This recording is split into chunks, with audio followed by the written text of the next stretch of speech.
என்னோட நடிப்புக்கு சரியான அங்கீகாரம் கிடைக்கல, த்ரிஷா வருத்தம். லேசா லேசா படத்துல தன்னோட தமிழ் சினிமா கரியரை தொடங்கினாங்க த்ரிஷா. இப்போ வரைக்கும் கதாநாயகியாகவே நடிச்சுக்கிட்டு இருக்காங்க. ஆரம்பத்துல இருந்தே விஜய், அஜித், சூர்யா, விக்ரம், சிம்புன்னு நடிச்சவங்க மன்மதன் அம்பு படம் மூலம் கமலோட ஜோடி சேர்ந்தாங்க. இப்போ கூட ஜீவா, ஜெயம் ரவி போன்ற நடிகர்களோட நடிச்சிருக்காங்க. அவங்கள பொறுத்தவரை தமிழ்ல ரஜினியோட ஒரு படத்துல கூட நடிக்காததுதான் பெரிய ஏமாற்றம் ஆகியிருக்கு.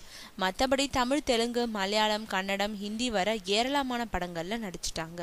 இருந்தாலும் தன்னோட நடிப்பை அங்கீகரிக்கும் வகையில விருதுகள் கிடைக்கலன்னு ஃபீல் பண்ண தொடங்கியிருக்காங்க த்ரிஷா. மாநில அளவில் சில விருதுகளை வாங்கியிருந்தாலும் தேசிய அளவிலான அங்கீகாரம் தனக்கு கிடைக்காததுனால என்னோட 12 வருட சினிமா வாழ்க்கை ஏமாற்றமாகி இருக்குன்னு சொல்லும் த்ரிஷாவுக்கு வித்யா பாலன் நடித்தது மாதிரி இது டர்ட்டி பிக்சர்ஸ் மாதிரியான படங்கள்ல நடிச்சு தேசிய விருது வாங்கணுன்ற ஆர்வம் மனசுல இருக்கான். அதனால அதுக்கான வாய்ப்புகளுக்காக காத்திருக்கிறதாகவும் அபிமானிகள் கிட்ட சொல்லிக்கிட்டு வராங்க.